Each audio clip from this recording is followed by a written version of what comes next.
What? Do what? Sweat. Alright.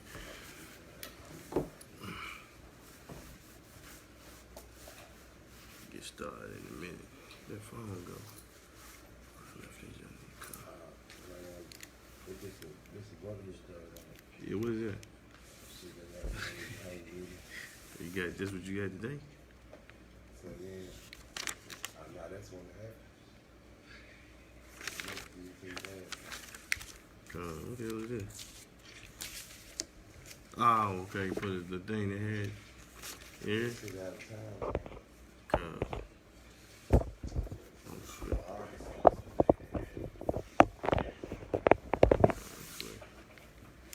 Alright, this is Israelite School of Universal Practical Knowledge. Started at 1 West 125th Street, Harlem, New York. Under command of General Yohana, the school been established since 1969, teaching blacks, Hispanics, and Native American Indians who they are according to the Bible. You understand? This is Isupk Memphis Brotherhood class. Today's topic, we're going to go in on how, you understand, the city is full of blacks, Latinos, and Native American Indians not loving each other. How, like just recently, I don't know if you know or not. Have you been watching the news? Somewhere. I no sweat. Like the ride. Right. So down in Memphis, Tennessee, what they call North Memphis, so a brother supposedly got shot, mistakenly got shot by the U.S. Marshals. You understand? They mistakenly shot him because they thought he had done something. Right? So the city, well, that neighborhood went into a riot, went into an uproar, because they like, it's another black man getting shot down the street. Y'all ain't gonna come in our neighborhood and do this and that. You understand? And they was upset. So they had a riot. So how long the riot last? What about? Let's see. No, they were still out there. They were still out there in riot gear all the way up to. It happened after class. It happened the day we had class, which was Wednesday. So from Wednesday all the way up to, I know, Sunday, Saturday, the so-called, the blacks, Latinos, and Native Americans out there still riding. And they had MPD, which is Memphis Police Department, in full gear. I think it was like 6 officers. 6 officers got sent to the hospital. 26 was injured. And 26 was injured down in Memphis, Tennessee. Now, of course, you know in the UPK, we don't promote violence, nor do we promote protesting. You understand? Nor do we promote rioting. Those things are not what's gonna fix our neighborhood. Those things are not what's gonna fix the brotherhood and the sisterhood. It's not gonna fix our community. Begging the so-called white man, protesting against him, rioting against him, ain't gonna do nothing but continue you in the same curses you've been in for the past thousands of years. You understand? Those things is not gonna make you great in the earth. It's not gonna make you be accepted to the white man. All it's gonna do is just add to confusion in the earth. Add to the fact that the matter that they think we animals. You understand? A black, Hispanic, and Native American should look at this like they should look at this event that happened in Memphis. Okay, so basically what happened is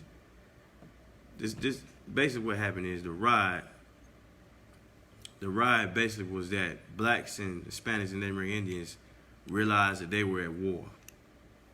That's what it was. They realized that they weren't accepted in America and that their community wasn't theirs and that they were actually in a war. Because if you look at the community, you'll find out there's drugs in the community. You'll find out there's homosexual in the community. You'll find out that there ain't no brotherhood at all in the community. But it comes to a point to where a young black man gets shot down in the street, you understand? And now everybody is shaking up. Now the so-called white man is in full fruition, you understand? That's why we always say that when That's why we always say when another nation kill us, that's an act of war. But when we kill each other, that's just crime. We just doing crime on each other because we the only ones that got the laws, statutes, and commandments. We the only ones that's supposed to love each other. You understand? We the only ones that's supposed to treat each other right, regardless of what's going on in the earth. What could have happened is all them blacks, Hispanics, and Native Indians that was riding up in North Memphis, they could have came together and started serving the Lord. They could have came together and said, you know what? We ain't going to do this no more. We ain't going to allow drugs in our community. We ain't going to allow homosexual in our community. We ain't going to allow gangbanging in our community. What we going to do is since we know the so-called white man going to come in our neighborhood and just try to pick and pull and kill whoever they want to kill because they feel they got the right, what we're going to do is we're going to start policing our own neighborhood. We're going to start treating each other right. You understand? Before I get started, anybody got any questions? Anybody got any questions? You got a question? Sis, you got a question? Okay, no sweat. All right, so like I said, today's topic is brotherhood. Give me the book of Psalms, chapter 133, verse 1. So what is this?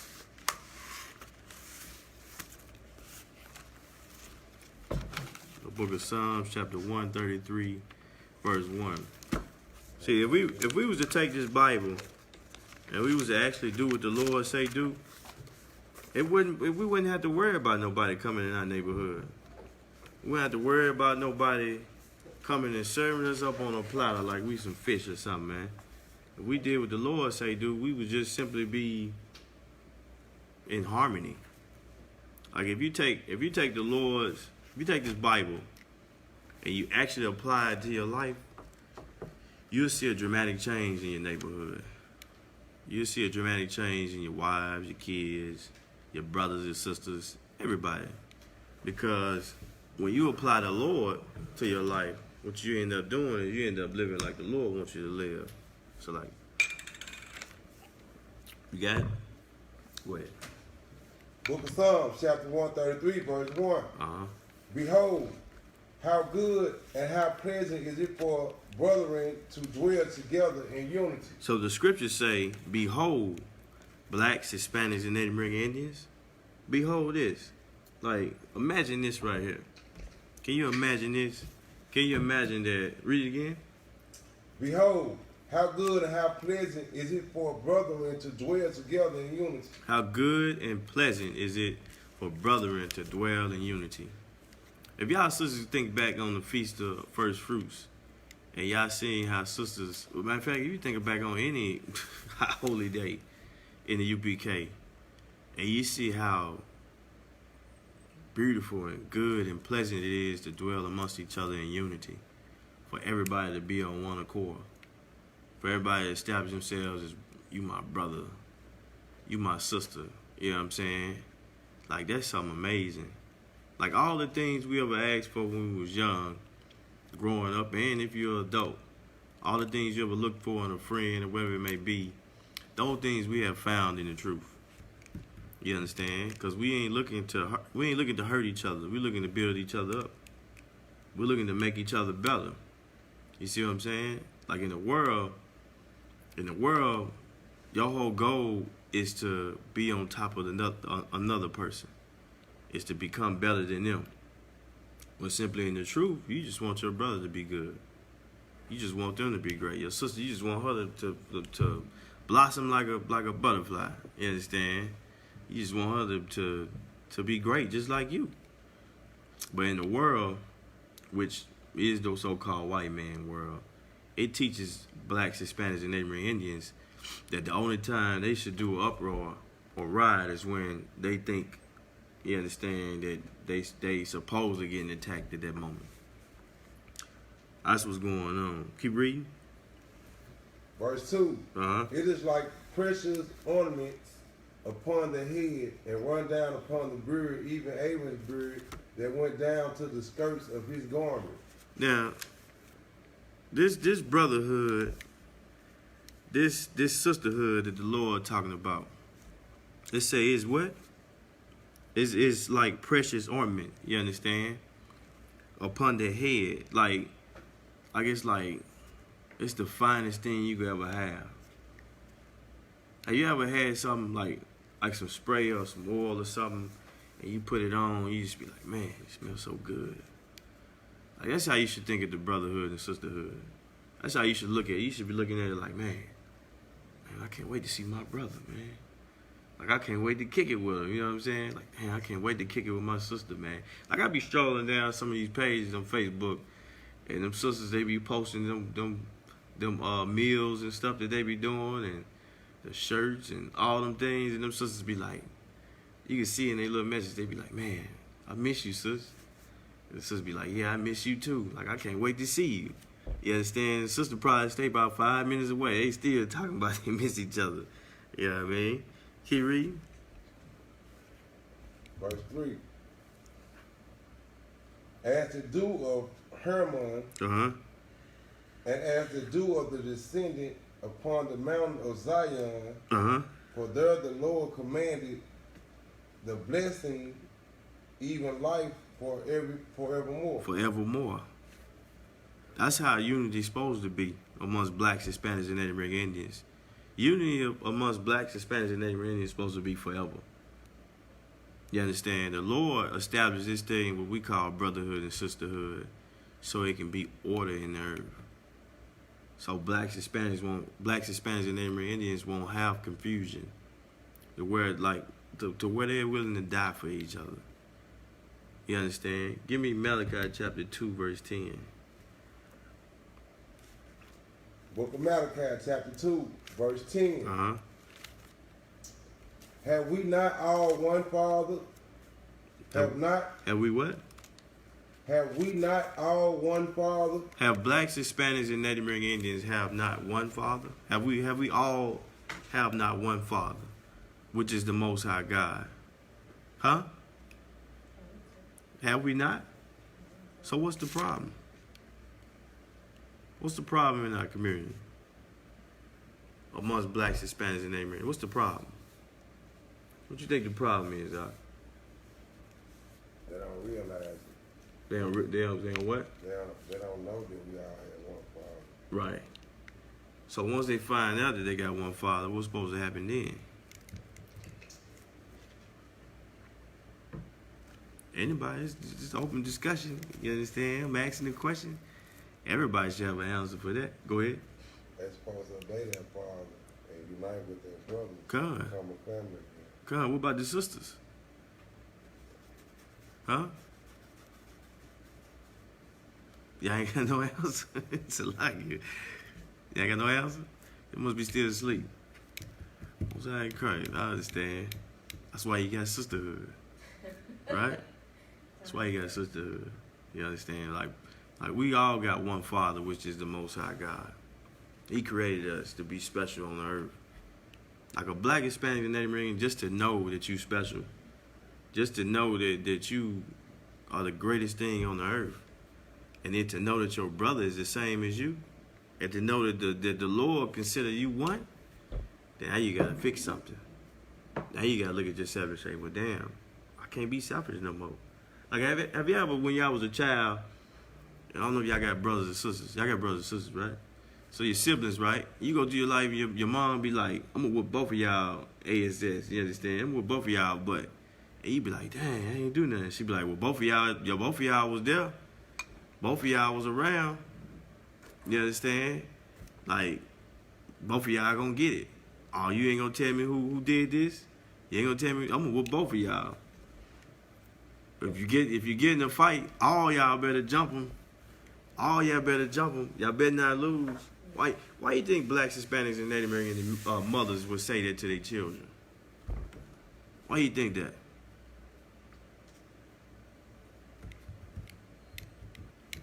What's the reason behind it? Go ahead. Why they whoop us? Why they say, like, you ain't did nothing. But because you was there, you getting a whooping too. Because you was around, you getting a whooping too. Because you like, y'all was together. All y'all was supposed to jump them. I don't care. Y'all one. Y'all family. Go ahead. So like I said, I'm a twin, so my sister she always taught us, my mama, she always taught us, you know, you don't tell your sister. So basically, if I'm not gonna tell her, I'm gonna get a whooping too. I guess for keeping a sisterhood, but it don't. Looking on it, it don't make sense. Like you told me not to tell on my sister, but then you know, but I'm getting a whooping for doing like having sisterhood. You know what I'm saying? Go ahead. I think it's because your mama's trying to teach you to not allow your sister and brother to do nothing because you know you gotta get your ass whooped too. That's one. You That's good. Good. Go ahead. Is it like okay because like is it well from our perspective is it because trying to think what I'm trying to say like because like is it basically trying to teach us okay if like not to let like you need to keep the sisterhood regardless like if you feel like you're gonna get in trouble or like you can use the scriptures like a lot of times our people died keeping the law. So basically it's like saying, okay, just because you're in trouble, you still don't tell on your sister, you see what I'm saying? Just because you feel like you're gonna get in trouble, don't tell on your sister. Now all those are great answers, but that's not why our mothers and fathers did it. They don't know why the hell they did it. I just use that as an example because what they did do is what we still should do. Like we grew up like it made us resent having a brother or sister. Like to have to take care of them. Like damn, I've been taking care of them all my life, man. I've been having to share this bed all my life. I've been having to share this room all my life. And we in this small house. Oh man, I gotta do this. Oh man, I'm gonna get a whooping for what he did. What it did psychologically was like, well shit, we're gonna be loners. You know what I'm saying? We're gonna be selfish. When the things that we learned when we was younger, you understand, if you went through anything, you should still keep those things holding the value and apply the brotherhood in a different manner. Like what you was getting was a basic trial of what the Lord wanted you to do. The Lord don't consider you by yourself. You don't go through the life. I had a brother tell me, brother tell me, man, I ain't gonna even bring it out. I don't want to bring it out. Fuck it, bring it out. Brother told me that you can't feel my pain. You don't know what I'm going through. I ain't got no job. I'm broke as hell. I'm this and that. The brother done forgot I done fed him. The brother done forgot I done clothed him. Done gave him a house. Done gave him a goddamn job. When you done fill this tank up, you understand? Done did all those things, and all he gotta do is open his mouth. That's the brotherhood that you got. You ain't traveling through this earth alone. In the UPK, you got brotherhood regardless of what's going on. You understand? Like you don't be so weak and be like, I ain't gonna tell this nigga my problems. No, tell him. You understand? And you learn that those are things that you gotta detach yourself from because you learn that growing up. You learn that as a child, if you open your mouth, something bad gonna happen. If you share this room, it ain't gonna be yours. If you share this car, it ain't gonna be yours. If you share this food, it ain't gonna be yours. I remember having to share a piece of bread. I remember having to share a piece of bread, a hot dog. I remember having to share a lot of things in my life. And when I was a child, I was like, man, I can't wait to get my own shit. I used to be the type of, I'm gonna buy a whole bunch of candy. Oh, this is gonna be just my candy, you understand? And I ain't gonna tell nobody where it's at. Because all my life I had to share candy. I had to share, me and my little brother had to share clothes. Had to share them dusty ass shoes. He know what I'm talking about if he watching. Had to share shoes, man. You understand? That made you, like when you grew up, it do something to your mind because the white man value material more than he value brotherhood. So he implants that into you like, shit, well, if you gotta share it, it ain't yours. It could be something small as a drink. Damn, I gotta share this drink. Well, the point I'm getting to is the fact that one of the biggest things that'll fix our community is sharing everything we got. Don't you know blacks, Hispanics, and Native Americans are the #1 consumers on the earth? I mean, if they put all their money together, we would trump every other nation. because we spend that much money. And we ain't spending it on each other. We spending it on ourselves. There's brothers and sisters right now going out there buying $600. Some sister was telling another brother that she was gonna buy her son $600 Gucci. Is that what it's called? No, Louis Vuitton shoes for his birthday. $600 Louis Vuitton shoes. And he got a brother. So imagine what his brother gonna think. His brother gonna be like, damn, I want my mom to buy me that. Or he might just take his brother's shoes. One or the other. Like, this society is disgusting. You know what I'm saying? This what we live in today is not how the Lord wanted us to be at all. But bringing back up the story about the mother, you know what I'm saying, why she did what she did, is because deep down inside, I believe, at some point, she understood that the only thing we had was each other. And you won't get nothing else. And that value that we learned as a young child, that made us great people today. That made us, you understand, value brotherhood and sisterhood. Like, don't look at everything as being bad. Sometimes you have to look at the things, sometimes you have to look at the experiences as being good. Brother, you understand, is unloyal. You gotta look at other brothers as loyal. You gotta cherish their brotherhood. If a sister, you understand, offended you in some kind of way, you look at the situation and be like, well, shit, how can I not offend another sister the way she offended me? And it make you a stronger person to go to that sister and apologize. Or go in there and say, hey, look, Salaki, like, what I'm doing wrong to you? Yeah, it make you look at yourself versus everybody else. And by looking at yourself, you become selfless. Meaning you don't be selfish anymore. Meaning your life don't matter. You understand? You all right, sis? Oh, okay, no sweat. Like, keep reading now. Salaki. Have not one God created us? Have not one God created us. What book you in? Malachi? Come on, let me get with you. Oh, Salaki. Salaki. Okay, go ahead. Why do we deal treacherously every man against his brother by profaning the covenant of our fathers? Now, what is he talking about? Read it again from the top. Have we not all one fathers? Have not one God created us? So have we not all one fathers? Have we not have Abraham, Isaac, and Jacob as our fathers? Have we not all been considered the children of the Lord? Israel, Yashal in the Hebrew. Go ahead. Why do we deal treacherously every man against his brother? Why are we dealing like this against each other? Why are we treating each other? Why are we shooting each other down the street? Why are we whoring each other out? Why are we stealing from each other? Why are we gang banging on each other? You understand? Why we being angry at each other for nothing?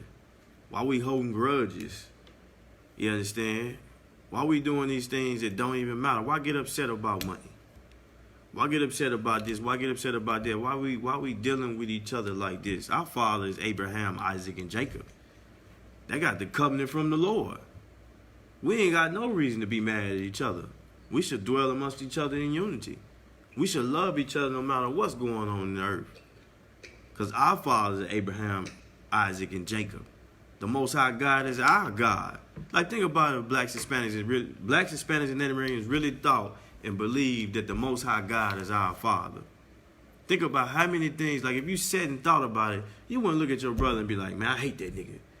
You have to look at him and say you hate God. If that's how brothers think in the school and sisters think in the school, you look at your brother and say, you know what, damn, I can't say this. The Lord watching me. You understand? Like the Lord put him on earth the same value as me. He an Israelite. His forefathers, Abraham, Isaac, and Jacob. Like, damn, he get the covenant. He's supposed to get the promises. He's supposed to get the kingdom of heaven. Like, damn, I can't do him like that. No matter what he do, I still gotta love him. Imagine if every black, Hispanic, and Native American thought that way and looked at their brother and sister and said, damn, That's the Lord child right there. That's the Lord child. That's the Lord child. They precious. Like, if I think I'm precious, like, damn, if I hurt them, the Lord gonna do something to me. That's his child. So I can no longer pull a gun on my brother. I no longer can be like, man, F my brother. I can no longer be, he do something that I'm supposed to get upset about. Can you get upset at the Lord? No. So how you gonna get upset at him? Think about it. Every black, Hispanic, and Native American looked at their brother as if it was God. What is God Almighty, Yahweh in the Hebrew? Think about it. They looked at him and like, damn, that's God right there. Oh my God, let me not do nothing. If they really believed in the Lord. See, if you really believe in the Lord, you're not gonna do your brother like that. You're not gonna get upset about petty things. You're just gonna accept it and say, hey, that's the Lord doing that. Who the hell am I? This is the Lord's program here. The minute you start thinking that you run shit, is the minute you are putting yourself on a path for death. The minute you think yourself to be something greater than the Most High, or greater than your brother, or whatever the hell it is, that's the minute you die. That's the minute you get on that path and you go towards your destruction on your own, because it ain't the Lord doing it. The Lord just allows Satan to test and tempt you to see what type of man or woman you are. But at the end of the day, you can't blame the Lord for your decisions. Can you blame the Lord for your decisions? Can you blame the Lord for killing your brother? Can you blame the Lord for hoeing out on your husband? You can't even blame your husband. You know that, right? You can't say, oh, shit, he wasn't there. Oh, he didn't do this, he didn't do that. No, what the hell did you do? Especially if the brother or sister serving the Lord. You can't do a goddamn thing but blame yourself. And in the end, it's all going to fall on you. You understand? That brother or sister ain't going to be standing up there holding your hand. The Lord, get ready to chop your goddamn head off. Christ come and say, you keep it, daughter. He'll blow his fucking ball up. So like it. My daughter. Like, you can't, even your child. You can't blame, your child cannot blame you for their childhood. You know that, right? Everybody get a fair portion of the Lord. Your upbringing and your growth, you understand, is all yours. The condition you in is because of the curses that was put upon your forefathers all the way down to your mother and father. But at the end of the day, your ass, at some point in time, did something to get in this predicament. At some point in time, you touched that stove when your mother told you not to touch it. At some point in time, you opened your legs and allowed some nasty Negro, you understand, to get all up in your vagina and do all the wicked things that a wicked man would do. You allow those things, or those things were just bound to happen. But those things don't make you. Because at the end of the day, your forefather is who? Who are your forefathers? Abraham, Isaac, and Jacob. Who's your father? The Most High. So because of that, he got control of everything. All you gotta do is stay on surface, stay afloat, and stay endure to the end. Go ahead, Doc. Salagi.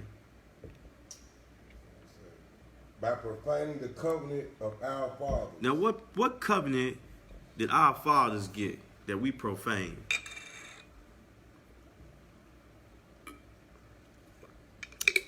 Sisters. So like, brother, go ahead. I don't have it. I know it's in some. Just give me what you got. Tell me what you know. Okay. What about you, sis? I said, what covenants did our fathers have that we profane? What's one covenant that our fathers that we profane? What's one covenant that we had that we profane?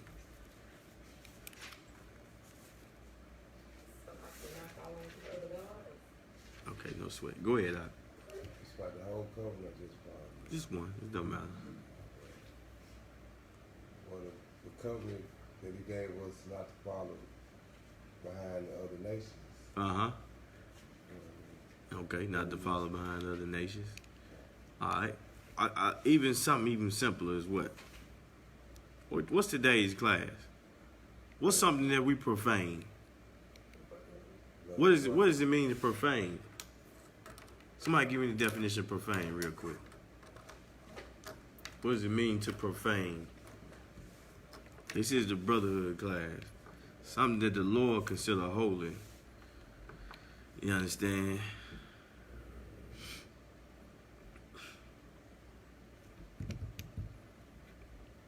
You guys, sis?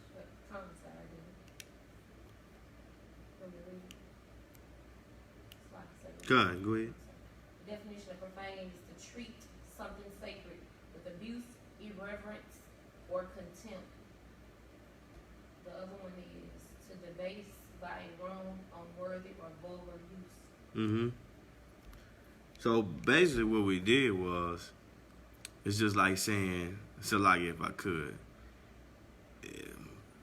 fuck the covenants. Like, think about how Esau is. There's no more profane or fornicator than Esau. What did he do to the law, statutes, and commandments? What did he do to the Bible? So like, he made it gay. He watered it down. He don't keep none of these laws, statutes, and commandments. He made it as a joke. You understand? The same thing we do. This brotherhood is holy to the Lord. It's special. It's more holy than the Sabbath. It is as holy as the Sabbath brotherhood is. That's the problem. The problem is blacks, Hispanics, and Arabs don't give a damn about none of the Lord's covenants. None of his laws, statutes, or commandments. Hell, they don't even give a damn about his name. That's the problem. One day the Lord gonna fix that problem. You understand? Give me Romans chapter 12, verse 10. Matter of fact, hold on one second. I want to bring something out. Read verse 11, just to give y'all a glimpse of some of the things that we profane amongst Israel. Verse 11. Judah have dealt treacherously, and abomination is committed in Israel and in Jerusalem. For Judah have profaned the holiness of the Lord, which he loved, and have married the daughters of strange gods. Of strange gods. Of a strange god, Shabbat. Now, who got the Lord, like Judah? You understand? They're married. Okay, or maybe y'all already know this, but is it lawful for us? Is it lawful for black men to go get Salakia? Is it lawful for so-called black men to go get a so-called white woman and marry her? Right. So why are all these brothers doing it? Why are they doing it? So like, why are they doing it? I think some of them doing it for the lack of knowledge, and some of them doing it for the lust that they've been portrayed is that they beautiful. And like some of my sisters think, you know what I'm saying, their features like beautiful. That's why they blonde their hair and cover their eyes and stuff like that. God. So do that. Okay, so if a sister dye her hair, right? If she dye her hair blonde, does that mean she hate herself? Go ahead. Okay. I mean, it just depends on if you ask her, why her reason is. Why is her reason for dyeing her blonde? Why would she want to dye her hair the color of leprosy? So like you said, same way, some sisters might want to dye their hair red. Why? Who has red hair? You talking naturally red hair? White people. Who has blonde hair? Is she laughing? Who got blonde hair? White people. So, where did sisters get it from? Where do you think they got it from? Now, of course, the sister, she go all out. Her fucking hair be blonder than a blonde. redder than a redhead. You understand? She go all the way out in style. Now, I'm not saying that the sister hate herself, but the internal thing behind it, the psychological thing behind a sister dyeing her hair blonde or dyeing her hair red, it comes to the point of admiring. I might get bit for this one, but admiring her oppressor. Because we don't have red hair. We don't have blonde hair. So you gotta look at the underlying fact of why would you want to do it. Of course, it may make you feel good, right? You dyed your hair. That's why you dyed it red and blonde, ain't it? That's why. It was like it was good. like a burnt orange, kind of like reddish kind of color. What made you want to do that?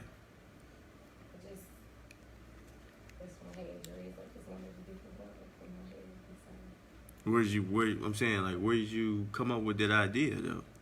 Another sister had that color, but I guess she got it from whoever she got it from. So, but I saw and it go on and on and on and on, right? You see a sister with it, you're like, damn, it's okay. But somewhere in that point, that sister, one of them sisters got it from who? That white woman. That white woman.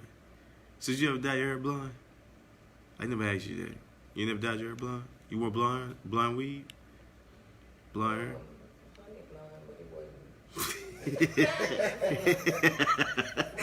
She said, it was blood, but it wasn't blood. God, what? Huh? She said what?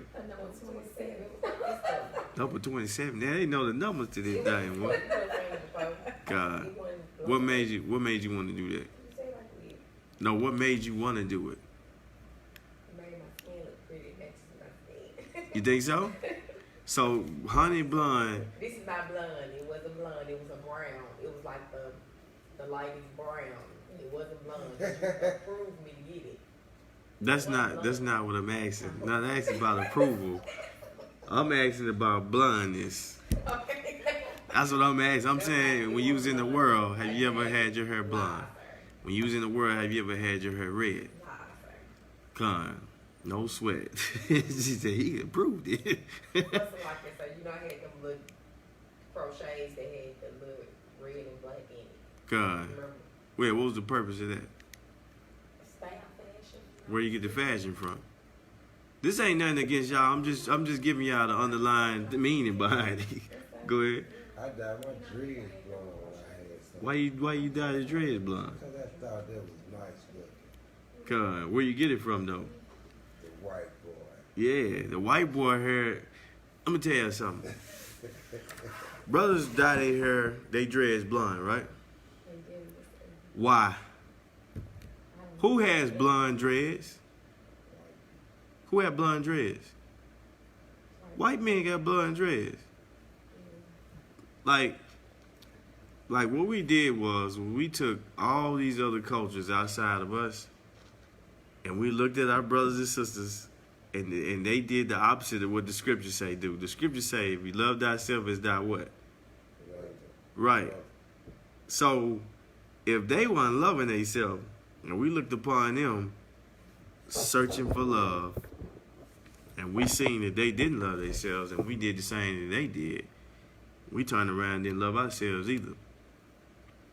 You understand? You growing them dreads, you don't love yourself. You don't. You don't love who you are. You don't love who the Lord calls you to be. Sisters got some natural, beautiful hair. It might not be as beautiful as mine, so like it, but it's, you understand, they got it. It's like, they got it. You understand? They should rock it. They should rock all the things that the Lord gave them. They shouldn't be trying to get down to a size 2. You understand? You're not going to get down to a size 2, sis. Salaki. The Lord made you thick for a reason. You know what I'm saying? Go ahead, before I get to rambling about this blonde hair. Oh, Romans chapter 12, verse 10. Salaki.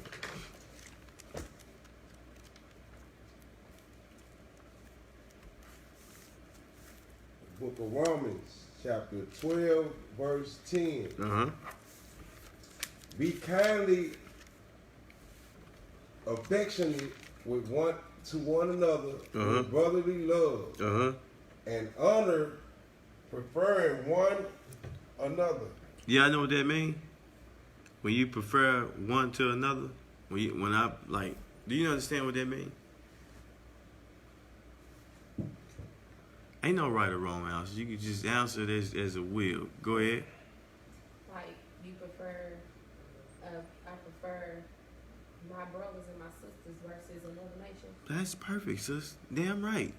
Meaning that's exactly what it means. Honor one to another. I prefer you, black, Hispanic, and Native American man, woman, over this goddamn dog right here. I prefer you. When my brother getting shot down in the street, you understand? I prefer my brother, not the cop who beating his brains. I seen a video, man. All these things is going on the earth. These brothers, man. This Jake, Lord, I ain't promoting it, but this Jake was giving the pig the blues. Giving 12 the blues, man. And these cats came and jumped him, some old Jakes. 3 men, 3 Jakes jumped him. And when I'm saying Jakes, I'm talking about so-called black men. Jumped him and beat his ass. And he was giving 12 the business. He was dumping them things. Don't nobody know the situation. Don't nobody know what happened. They just came over and saved Mr. Poor White Man with a gun that went through probably 36 weeks of training. Or 13 weeks of training. So like 22 weeks of training in the academy. That's been running and fighting every day. And he getting the business by a 160-pound brother. And they think he need help. When that white man, that so-called white man, would be willing to kill every last one of them. Even in the midst of them helping him, he wanted to kill them. He wanted to find some kind of way to find some felony arrested. I bet you, I guarantee he asked every last one of them for their driver's license. And if any one of them had warrants, guess what they going? To jail. And I guarantee them brothers had warrants. So like it. You understand? You ain't gonna get nothing special by helping the so-called white man. What's wrong with you? You sitting at your job, kissing his ass, Salaya, or you understand, or her ass. You ain't getting nothing. That white man don't give a damn about you. They don't care nothing about us at all. You sitting in that room or that house or wherever it is, thinking, yeah, I'm gonna go to work. I'm gonna do this, I'm gonna do that. I'm gonna go tell Billy about John and what he was doing. Go tell Billy about John. And John gonna come in there and tell Billy about you. And Billy gonna be sitting back laughing at both of y'all. And he gonna find out who can I dog out the most? I got him there. They want my love. When they love don't mean nothing. It's nothing to them. You understand?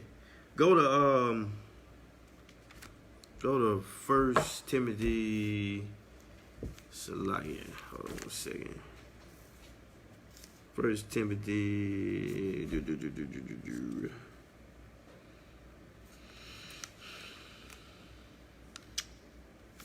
Matter of fact, hold on 1 second now.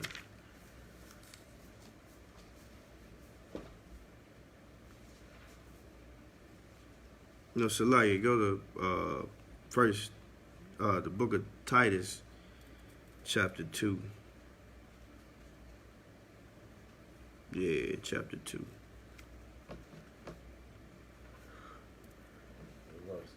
Verse 1, Salaya.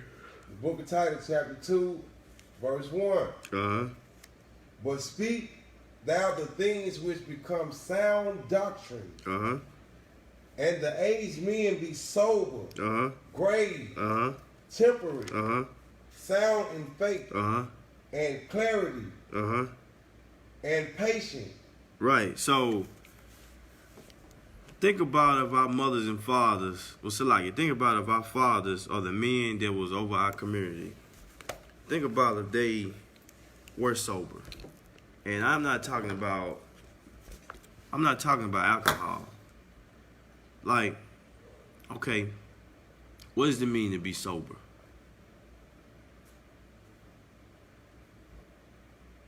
Simple definition. Go ahead, sis. Go ahead. You raise your hand. Come on. man, hey, let's toss it out your ribs. Like, yeah, to be stable, to be alert. Think about if the men that was over us when we was growing up as children, if they were alert, they were stable. How many young sisters wouldn't get raped? How many young brothers wouldn't get raped and molested? How many things wouldn't happen if brothers were with a sound mind? And I mean sound mind by following the laws of this Bible. Think about it as a young man growing up and your father telling you that you can't be weak, that you got to be strong, that you got to serve the Lord regardless of what's going on, that your feelings don't mean everything, that your job is to teach your people, that one day you're going to have to grow up and you're going to have to rule and run things. And you should establish yourself a certain way right now. You should walk a certain way. You should talk a certain way. You should look at this. You should look at that. Think about if your father taught you that when you was younger. Imagine what you would be in today's time. Go ahead, Doc. The next one. Go ahead. It was a video on Facebook of a man. I guess his son was in the NBA, or his two sons was in the NBA. And he was on with Skip Bayless, and everybody thought he was. I'm not gonna say, but Skip kept telling him he don't know how his children felt, because the dad was like, my children aren't hurt. He not hurt by not, I guess, making it where he was trying to go. He said he not hurt by it. And he teaches, you could tell the dad teaches his son or sons not to be emotional. And Skip was like, you can't tell them how to feel. You can't do this, you can't do that. And the guy who was saying this, he was like, well, Skip, you was raised by your grandma, so I know you kind of emotional. You emotional, but I teach my son not to be that way. And he actually was saying that. Yeah, and you know what? That's good. Because that keep households together. That keep men in the house. You know what I'm saying? That keep things in order. Like I just keep saying is, without control, it's confusion. It's no control. Someone has to be in control for things to be controlled. It's just the way it is. Without the Lord, the sun wouldn't come up. Without the Lord controlling the sun, without him controlling the sky and all these different things that the earth needs to survive, without him controlling these things, they would be chaos. The whole goddamn earth would burn up if the Lord didn't control the time when the sun should come up and go up and down, when it should rain. You understand? When the grass should die, when the trees should die. The Lord have control over all these things. So what make people think in the earth that no one should have control of anything? But man is the head of his household, right? What does it mean for him to be the head of his household?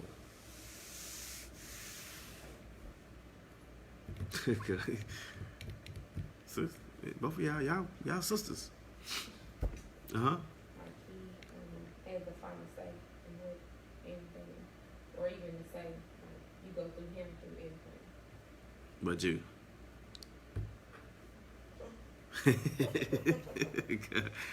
What you got?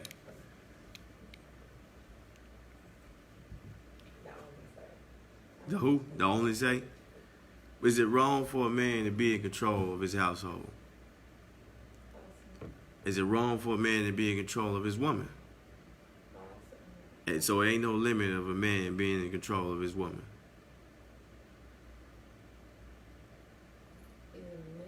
You said yeah? Yeah. Go ahead. What's the limit?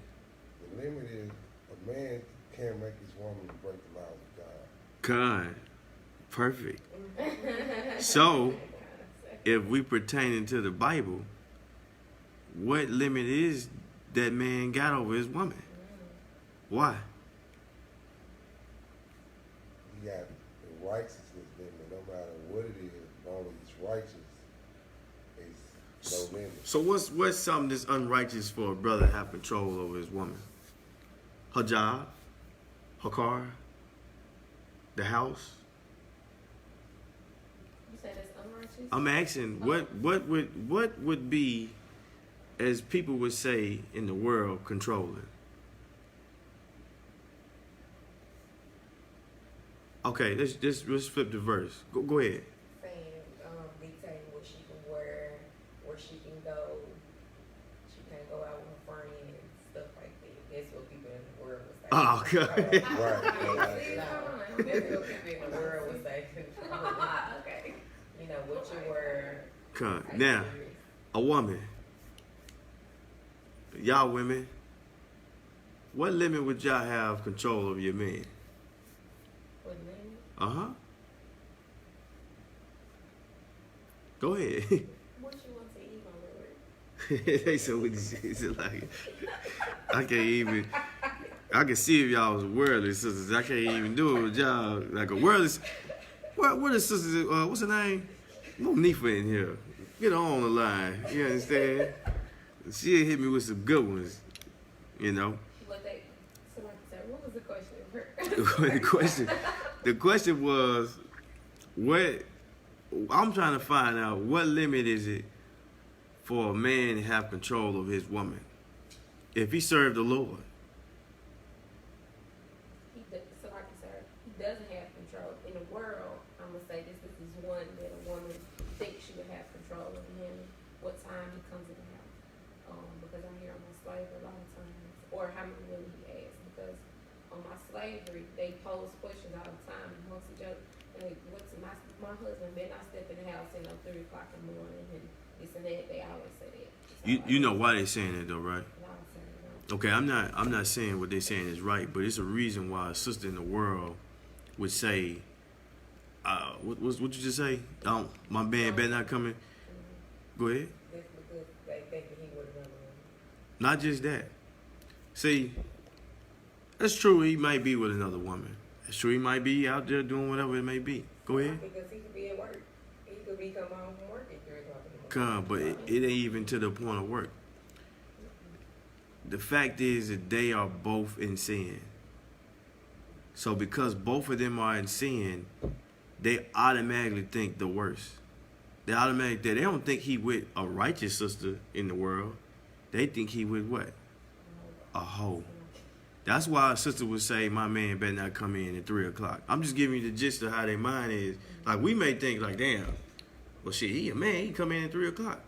But from her point of view, and I'm not taking up for the people in the world, but I'm just saying, they are both in sin. So because her mind is like, well, damn, he out here with this whore, he gonna bring me something back. Or this nigga out here taking care of her, and he don't do nothing here. And when I mean nothing, he ain't even teaching in the Bible. Now, the brother can go do whatever the hell he want to do. He has the right to do that. Just like we got the right to do what we want to do. But the difference is we got our rights by the Lord. That's why I'm bringing this for a reason, because sisters will say, all them UPK niggas, all they talk about is multiple wives and this and that. These brothers getting wives to make them righteous.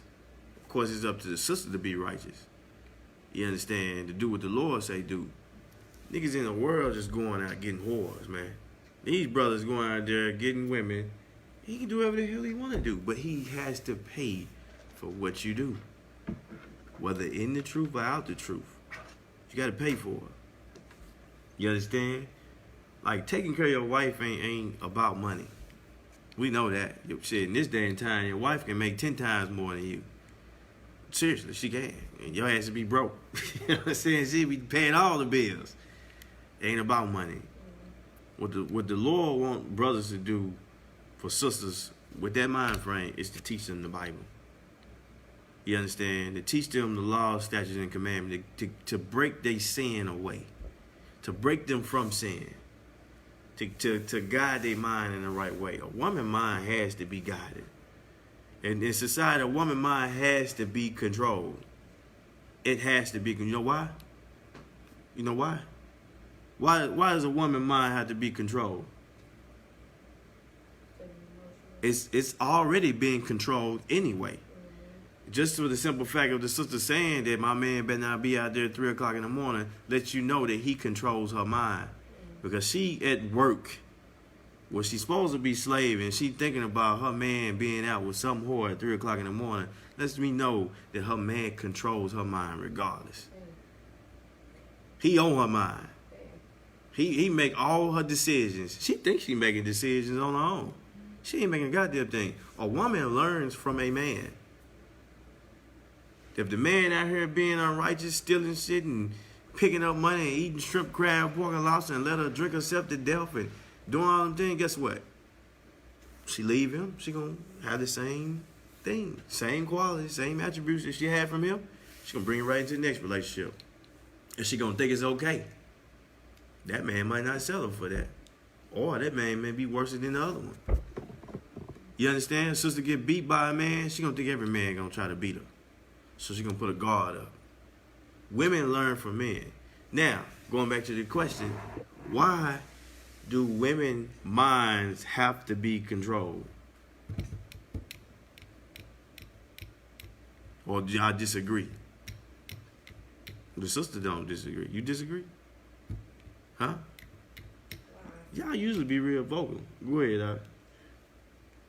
I think they have to be controlled to wash out the impurity that's already in our mind, and the misunderstanding and the wants and the lust for different things need to be corrected. You know what I'm saying? I break it down in the simplest form. If this arm broke, right, and it's heavy, so what is it now? It used to be strong, now it's what? So what I gotta do now? Like if I wanna move it, what I gotta do? I gotta take this hand right here and move it. Gotta move it around. It's weak. What is the woman? What is she considered? She's considered a weaker vessel. So naturally, a woman her strength, she gonna automatically go to what? She gonna automatically go to her being emotional. She gonna automatically go to the first thing a thought is to women. Women are stressed stressed the fuck out. Blacks, Hispanics, and Native American women are stressed to the max. And her mind has to be controlled. It has to be a point where she say, you know what, let me go to Otter One. Let me ask him because I just ain't thinking right. My mind, I'm just worried about everything. Let me go to him and ask him about this. Let me go to him and ask him about that. Let me ask him about this scripture. Let me ask him about why my stomach hurt, this and that. Like she got to be able to go to somebody who's going to control the situation in her mind. It's a storm in there. And that storm has to be guided by somebody who's righteous. If it's not guided by somebody who's righteous, then guess what happened? Guess what ended up happening? She ended up giving the fuck up. She ended up saying, F it, and just go to her natural desires. Why are you talking all fruity? Because your name is Chris Morris. It's like, it look like a devil, huh? Is that a devil? Most High in Christ. Anyway, go ahead. So like I said, what if you trying to go to your husband about like real live like topics and situations that's going on? And Ignore him, Mark. The thing he say is, we'll talk about it. And it never gets talked about. Like you try before you get, like you try to keep it in your home before you get counseling about some stuff, in your home, but you trying to get your husband's opinion, but we'll talk about it and it never happens. What's the situation pertaining to? Financially or? It can be different scenarios, like in life in general, that I try and go to my husband about, and the main thing, we'll talk about it. We'll talk about it. Talk about it. Like I for real try and I go to him, and sometimes I ain't gonna say it's rare, but it's in more cases than not, he'll say we'll talk about it, and then next we don't talk about it. Okay. And I can't give you a situation. I mean, it's happened enough, but I end up getting counseling, but I try and go to him first and see what it'll be righteous. It'll be a righteous situation, like going to school or what we're gonna do like this or my job or something like that. There'll be situations like that where it's lawful situations, but I want to get his opinion on it. What do I do? Like, what do I do? Find me in scripture to say, wisdom is in the counsel of great multitude. Should be in the book of Proverbs, if I ain't mistaken. Okay, so what you gotta understand, sis, just like any brother or sister, is this man being oppressed? is he in the world? So he's still attached to some form of sin. So in certain situations, there is no way that a brother or a sister can give proper guidance or anything in that nature because they are still being oppressed. So certain things you cannot come to them about. Like, for instance, the brother went to school.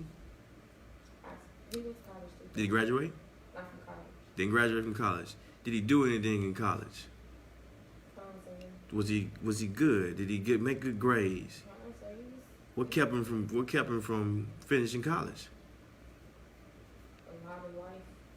So do you want to finish college? I do. This is a question. So would you go to somebody who didn't finish college to ask them what you should do? But I said it because he got me That's a good choice. Right. But that was a step. That don't mean you had all the answers for what you needed to be done. And you just automatically assume, but you had to look at the situation as if something different. Especially in your situation, you got to look at it as if certain things I can get an answer on, certain things I can't. Just because of how the mind of this person is, I wouldn't be able to get a solid answer on this. So the best thing would be, if you want a genuine answer from this person, you should admit that you need counsel from somewhere else. You should say, I'm coming to you to ask you for permission for counsel from someone else. That's funny, ain't it? Concept, because the last time I did the Salaki's words, you don't need no motherfucking counsel. That was his. And so after getting that, But what did you do? I went to counsel. God. Now, is it smart to tell a brother or sister that they don't need counsel? Is it lawful for a brother to tell a sister not to get counsel, or a sister to tell a brother not to get counsel? You don't know that. Is it pertaining to any law? But what is wise according to the Lord? So get counsel. This devil said, I just hope you don't think we're all bad. Look, Chris, Salakia, it's not me thinking you all bad. I don't have any personal feelings about any of these things.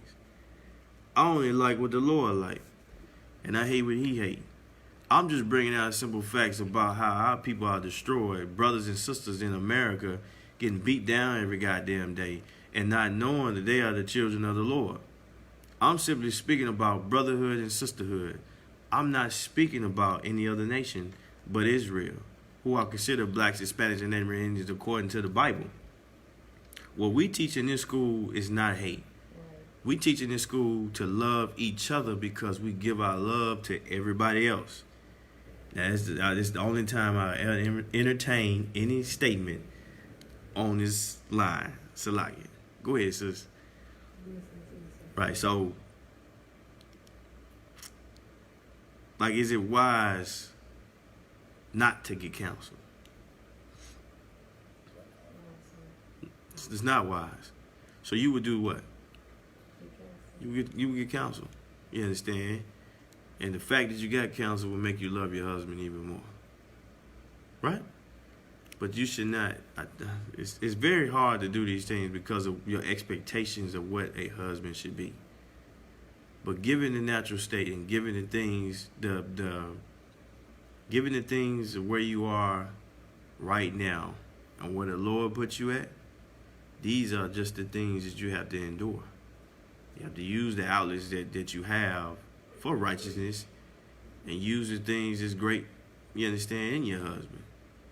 Somewhere deep inside, this brother is great. In some areas, he are weak in. And those areas are what we're talking about right now. Because he don't have a decision. And sometimes it just ain't the right time. Sometimes it just ain't the right moment. You understand? Sometimes it's this the time that you talking to him about this and that. You know what I mean? It might not be a time for him to give you an answer on this and that. You probably just come back to him later and be like, hey, Salakia, sir. Did you say Salakia, sir, then? Yeah, just be like, Salakia. Yeah, like, look, this is important to me. Sometimes sisters just got to express how important it is to them for brothers to get it. I'm just being honest. Yeah, we got 1,000 things on our mind. We ain't thinking about no goddamn, I don't know, dresser or mirror or some beads or something. We trying to figure out how we going to get this class popping. or how we going to make it to work tomorrow. You understand? Or what I'm going to do, I don't know, whatever. It's 1,000 things on our mind where it's one thing on y'all mind. If y'all don't say it, it's going to be on your mind for the next 3 weeks. And you're going to bring it back up the next week. Remember that time I came to you and I tried to tell you about this? You'd be like, what the hell is you talking about? I don't know what you're talking about. We sat down and talked about this. We had a whole conversation. The brother looking at you like, I don't know what the fuck. Oh, yeah, I know what you're talking about, yeah. No, you don't. You don't know what I'm talking about. Yeah, I know exactly what you're talking about. You talking about that thing, right? That thing you talking about? See, I know you didn't know what I was talking about. What? I'm just saying, some brothers like that. You know what I'm saying? But it's going to take you to be diligent in serving the Lord for you to understand these things. You found it out? You ain't found it? It's a lie. Come on, man. No sweat. Keep reading, though. First Titus, Titus chapter 2.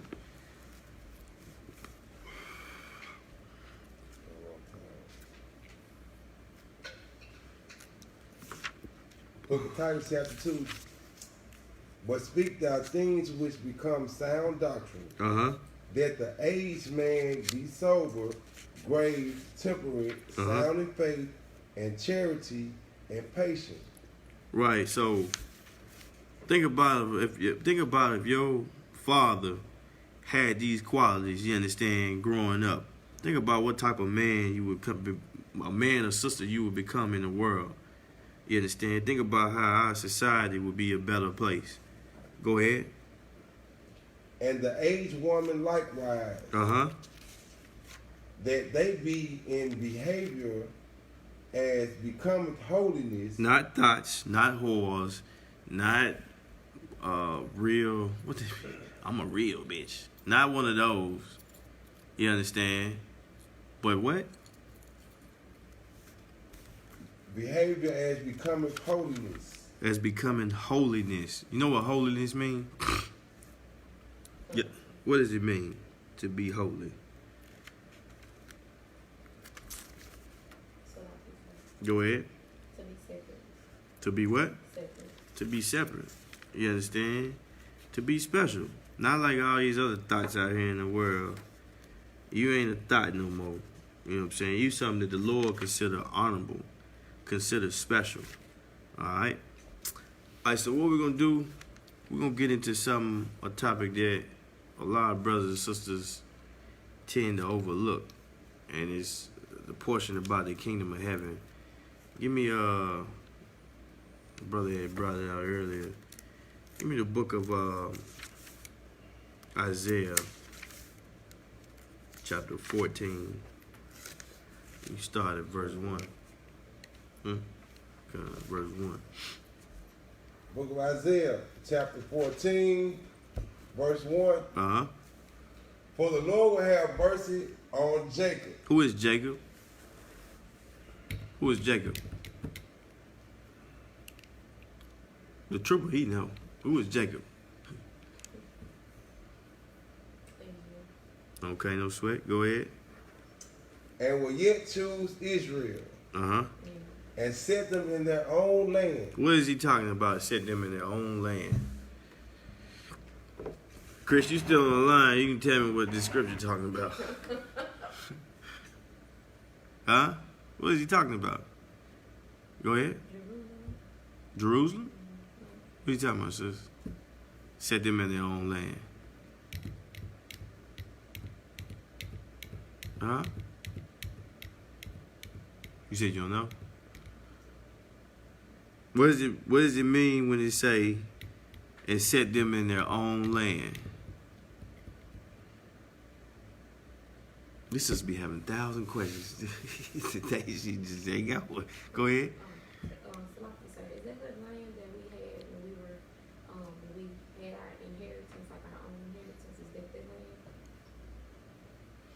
That's like half of Minnesota, and then we had our own land. Read it from the top, brother. He gonna give you the answer when you read it. It'll click to you when you read it. Go ahead.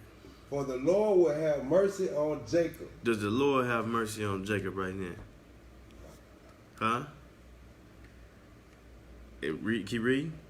And will yet choose Israel. Uh-huh. And will set them in their own land. Uh-huh. And the strangers shall be joined with them. Who's the strangers? Who's the strangers? Come on, sis. Who's the strangers? Who? Anybody outside of Israel. Anybody outside of Israel. Go ahead. And they shall cleave to the house of Jacob. What does it mean that they're going to cleave to the house of Jacob? These strangers, once the Lord set us in our own land, these other nations, they're going to cleave to the house of Jacob. Go ahead. So like we try to join with us. Okay. What you, sis? Like attached to us. Have you ever read this before? I have. You understand it? Kind of, it slips my mind. Don't sweat. Go ahead. What time is it? Right there. Go ahead.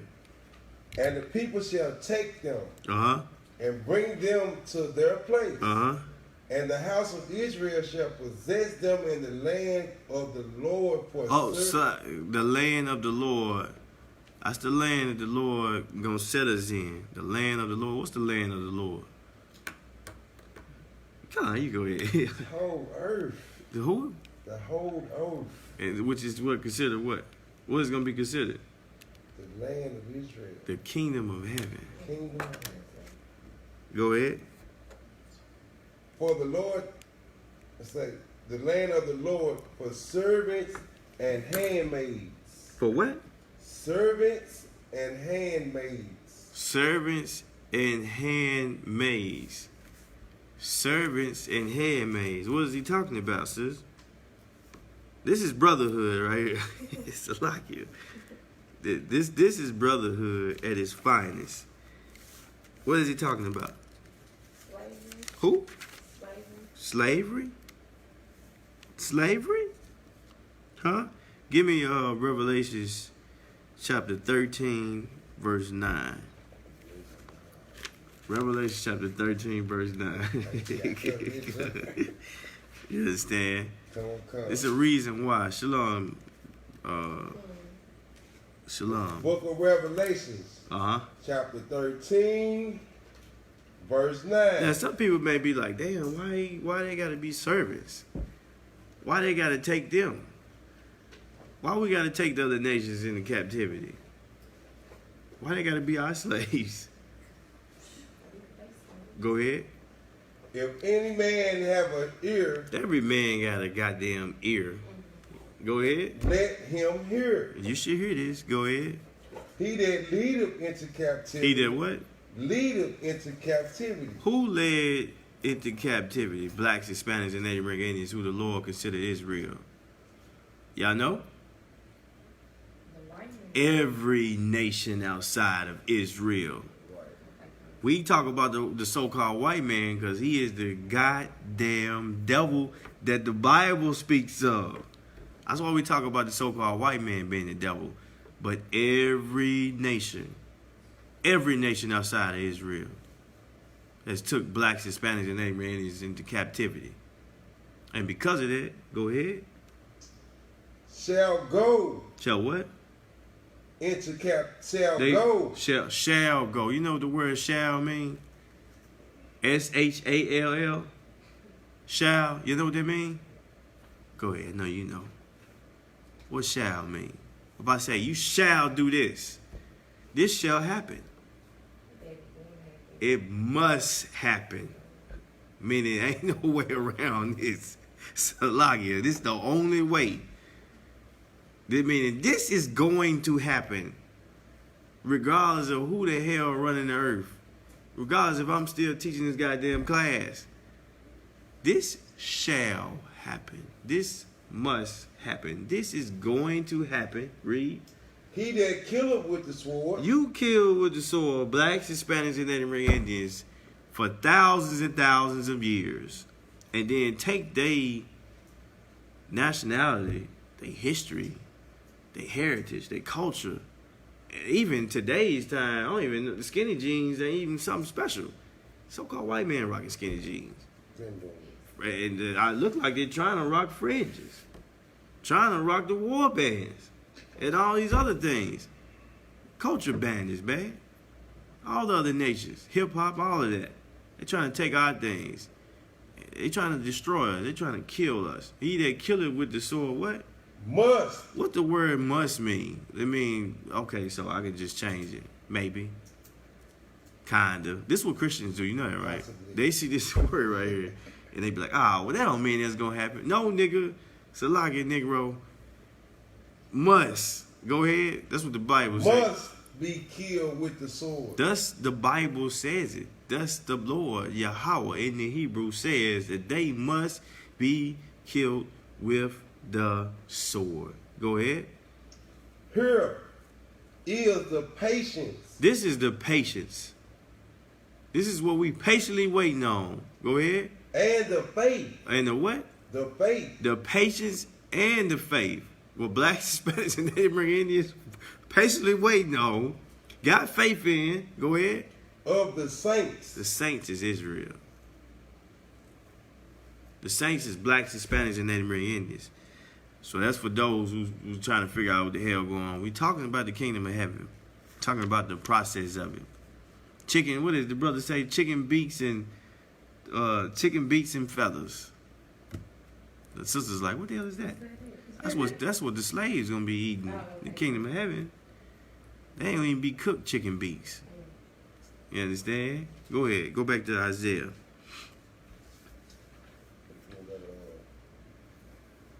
Okay. Servants and handmaids. Uh-huh. And they shall take them captives. Uh-huh. Whose captives they were. If anybody want to find out about what's going on the earth, and everybody got a place in the Bible, you got to ask yourself when you read the Bible, who is these people? Because in today's time, the world will consider that Israel is no more. That Israel has been gone away and the Lord forgot about them. And we, of course, we know that's not true according to the Bible. Because there would be no need for Paul. There would be no need for Aaron and Moses and all these different things that we use or utilize in our daily things, like our laws and every other thing that make the world work in the right way. But because it is, and because history is true and you can find these things, these people who was taken captives are blacks, Hispanics, and Native American Indians. They were captives to people. Right now, black people don't still like it. Israel today's time don't even know they in captivity. Even to say that you not Israel, nigga, you was taken, Salaki, you was taken from a whole nother continent and brought over here.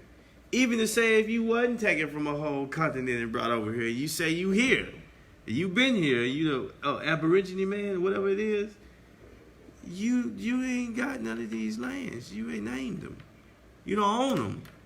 You still in captivity. So thus far, you are still these people that the Bible talking about. Whether you think you came, whether you think you didn't get on a boat, whether you think you was already here, nigga, you Salaki, you ain't running this earth. You ain't running this continent over here. So that's why you got to figure out who you are according to the Bible. Go ahead. And whose captives they were, and shall rule over their oppressors. It shall rule over their oppressors. Don't mean it ain't a possibility. Don't mean it ain't going. It mean it is going to happen. Thus said the Lord. You understand? Now, keep reading. Now, what time is it? 8:36. Okay, God. Go ahead.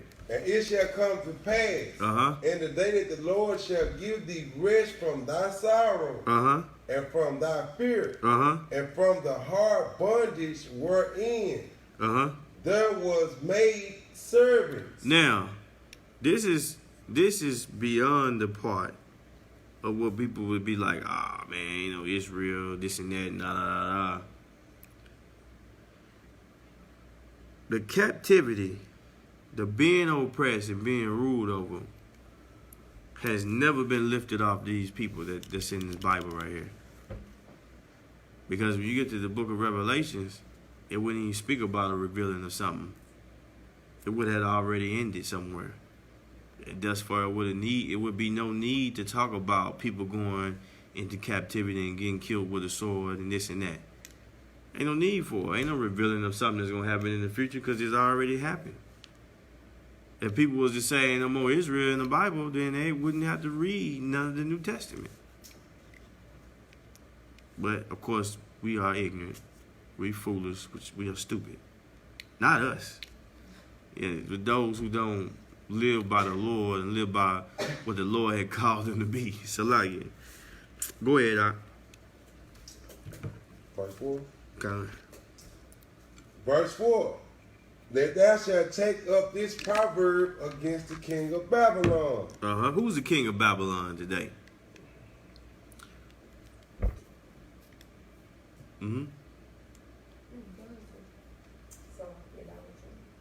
Most High in Christ. I like that. That was a good answer. You gonna say Donald Trump? Most High in Christ. Donald Trump is the king of Babylon. The so-called white. What is Donald Trump? He a what? He a white man. Has it ever been an Israelite that ruled over Babylon? Never. Go ahead. So I can read our brothers and sisters said that Obama was, that they. Obama had a heathen mother, and he had a heathen father. He was heathen all the way. Well, no wiggle room for Obama. Obama was a goddamn Hamite who knew his father was a Hamite and knew his mother was a devil. See, I ain't watching this. Go ahead. So like you said, he even said, and they commanded about this out on the grill where they showed a clip of Michelle, Barack and the guy traveling through the tunnel. He was like, Michelle can relate to this. Her people, right. Slavery and stuff. Uh-huh. No, he can't relate to that. He can't relate. He said Michelle could relate to this more so than anybody else. He was Good. going through slavery something. I ain't even called Michelle Michael a few times. Call her what? Michelle Michael. Okay. All right. Verse 4. Verse 4. And have, and say, how have the oppressor ceased? The golden city ceased. The golden city. Why is he saying the golden city? Babylon was great, right? They had everything. What does America have? Everything. They got everybody's natural goods over here. You can find everybody's culture all over the earth in America. You can find their artifacts, their paintings, their vehicles, their people, everything. This is a golden city here. It's a golden place to be. Go ahead. Holidays, feast days, every goddamn thing. They got it here in America. One nation under God, under the so-called white man. His God. You understand? Let's say the scripture saying how this place ceased. It's like, it's amazing. Like, damn, ain't no more of it. Go ahead. Verse 5. The Lord hath broken the staff of the wicked. Y'all know what a staff is? You ever seen it? Y'all seen that cane I got? And it got a cobra on it? That's a staff. It's like the staff Moses had. He threw it down. He hold it up command. It's a way of ruling things. That's what a staff is. It said how the Lord had broken the staff of the wicked. The so-called white man, according to the Bible, is the wicked on the earth. You understand? He's the wicked. He allows, this is how you know he the wicked, because he allowed homosexuality here. He allowed the entire month of gay pride. If he wasn't wicked, he'd be doing what the Lord say do. We would have, the Feast of First Fruits would be broadcasted over the entire earth. Everybody would have to celebrate it. Because what's wicked is not of the Lord, and what's righteous is of the Lord. It's righteous to keep the Lord's feast days.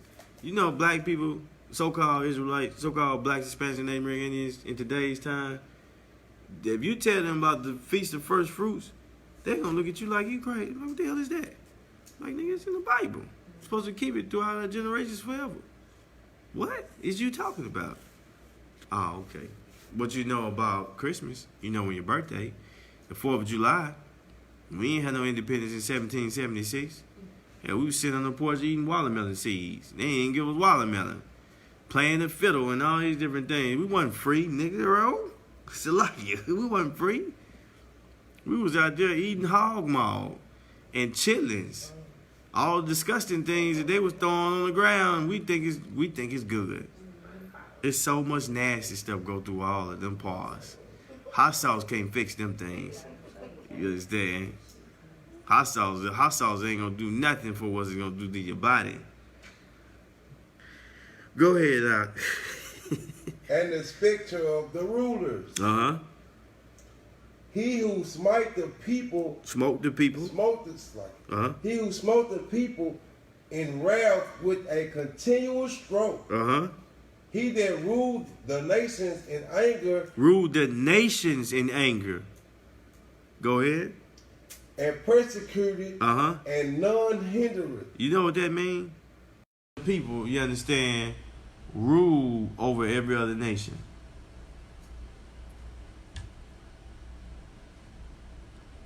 That's easy. Who? Say it loud, sis. You louder than that. I done heard you. You understand? I done heard you, sis. You louder than that.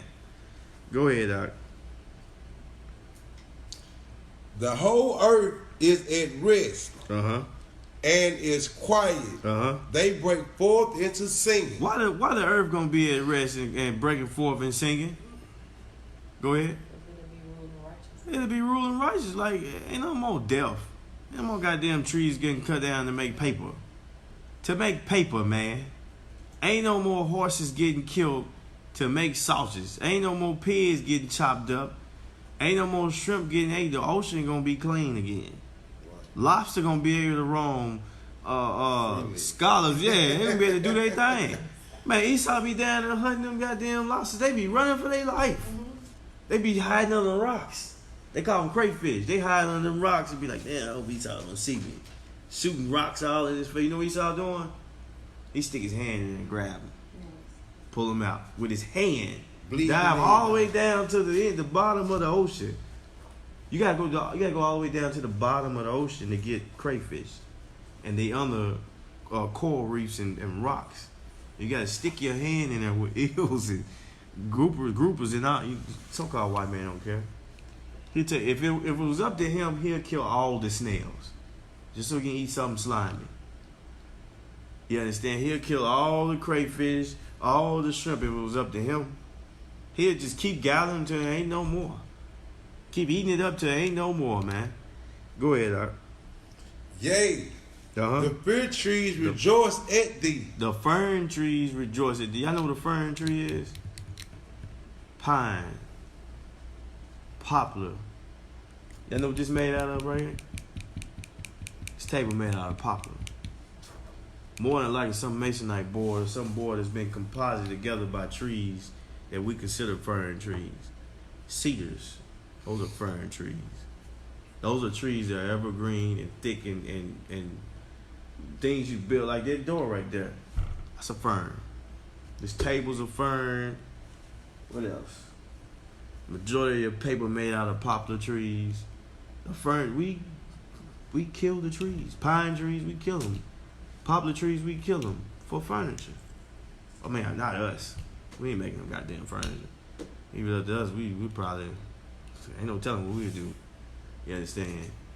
So imagine how the fern tree is gonna feel once the so-called white man go. Where you can make a $12,000 chair The Salaya, it looks, hey, it's about a $3,000 sofa. Go ahead. So when we were carpenters, sir, and, We wasn't doing it at disposal like the so-called white man. so that's- We were building things at need. okay, come. This devil is building things and nobody's sitting on it. Come, sir. The so-called white man live in $1 million houses, Salakia, $1 billion houses, and no one is ever in there. The whole entire house is made out of some kind of tree, some kind of fern tree. You understand what I'm saying? Some kind of hardwood. He done took it in. On the sweat. A couple more scriptures. Go ahead. Come on.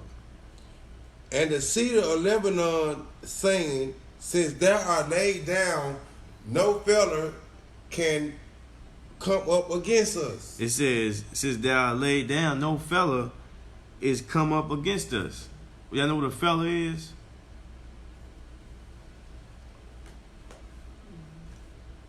Go ahead, you know it? I don't know. A fella is a person who takes an axe and chop down trees. I say fella. You ever heard somebody say a fella tree? They chop the tree down, they bar back, and they say Yahoy or something like that. That's somebody that's falling, that's chopping down a tree. I say fella. Man, look it up. Don't believe me. You understand? Who the hell am I? Know nothing. Look it up. A fella. F-E-L-L-E-R. Feller. You understand? Keep reading while we there. Hell from beneath is moved for thee to meet thee at thy coming. Hell from beneath is moved for thee to meet thee at thy coming. What is this considered for us? What you found? When I say fail, when I put in failure, it says fail. No sweat. But it says to cut, not or bring down, fell a tree. That's exactly what a fella is. Someone who cuts down trees. Okay, You understand? So it says, hell from beneath is moved for thee to meet thee at thy coming. Hell from beneath. The so-called white man is in what right now? yeah. Huh? So I can say heaven. Heaven. What's underneath him? If you're in heaven, what's underneath you? Don't get Christian on me. No, you said it. What'd you say? Hell. What is heaven? That's the condition. What is hell? A condition. So it says, hell from beneath is moved for thee to meet thee at thy coming. The coming of the Lord, the so-called white man, is going to receive hell. He's going to receive chicken beaks and feathers. Uncooked chicken beaks and feathers. Chicken beaks. Chicken beaks. Beaks. The chicken beak. He ain't even get the feet. He getting the anal part of the chicken.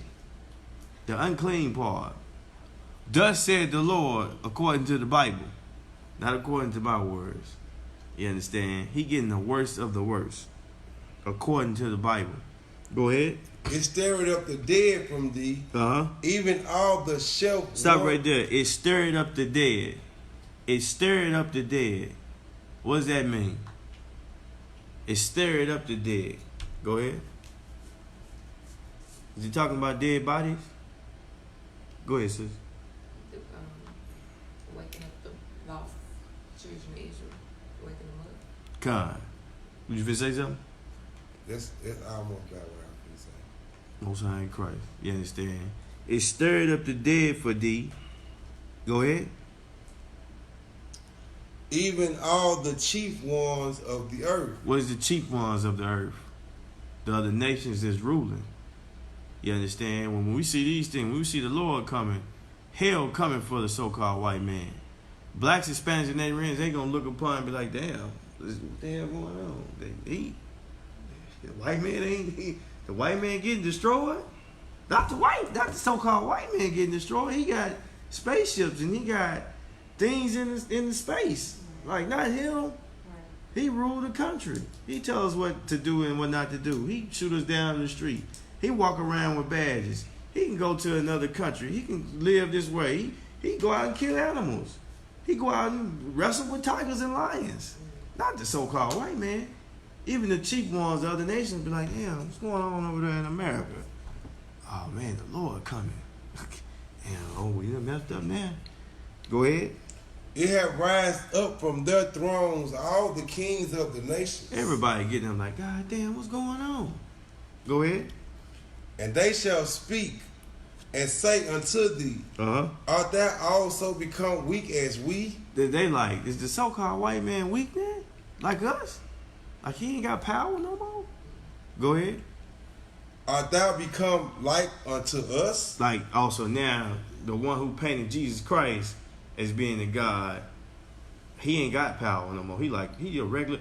Don't you know, people, nations, races of people look at the so-called white man as being powerful God.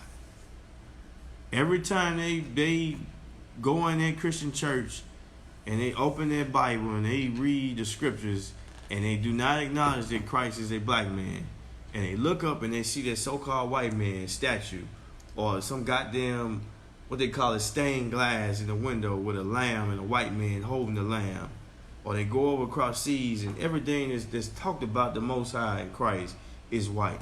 Everything that's great in the earth is white. You understand? When they look at those things and they be like, that's them serving him. That's him making him more than us. When a sister go dye her hair blonde, when she gonna dye her hair red, she making that so-called white girl be something special. When her goddamn hair is leprosy, when her goddamn hair is a deformity according to the natural genetics of our makeup. It's like you got color eyes. I was gonna say that's a birth defect. God, that's a birth defect. You understand? To have blue eyes.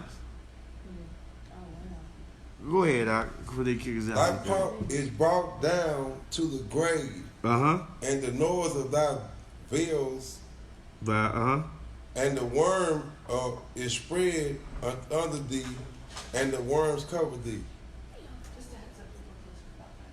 Okay, no sweat. Go ahead. I already got this. Perfect.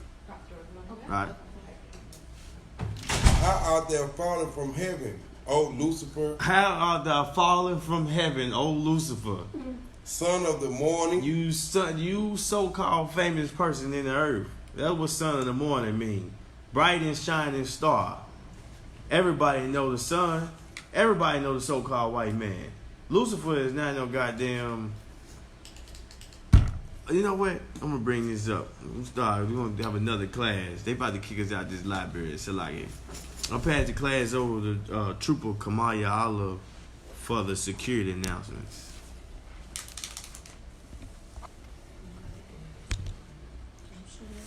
ISUPK security announcements. We are the ISUPK start out of 1 West 125th Street, Harlem, New York. Rule for new brother and sister. When a new brother and sister come into the school, they are off limits for 6 months. They are to be saluted only. They are here to share themselves of the world. If they need transportation, the teacher will arrange it. After 6 months, if a brother or sister have an interest in a particular person, he or she must get permission from the head to speak to a brother or sister. There is another 6 months in which the brother and sister will court each other. After these 6 months period, the brother and sister will get permission from the head to marry. Tithe, which is a commandment. The book of Numbers chapter 18 verse 21, the book of Malachi chapter 3 verse 8 through 10 means 10 in Hebrew ma'asherah. 10% of every penny of any increase the Lord gives you, give to the treasury department or the teacher. Preach fund, free will offering for priests, not mandatory. Whatsoever amount you would like. Up and coming holy convocations, which is the memorial blowing of the trumpet, first day of the 7th month, Sunday, September 28, 2019, Leviticus chapter 23, verse 24 and 25. If anyone wants to be a trooper in the school, she start wearing all black boots, shirts, pants, headband, and scarf. And with that, Shalom, Shalom, Star, class dismissed. Mm-hmm.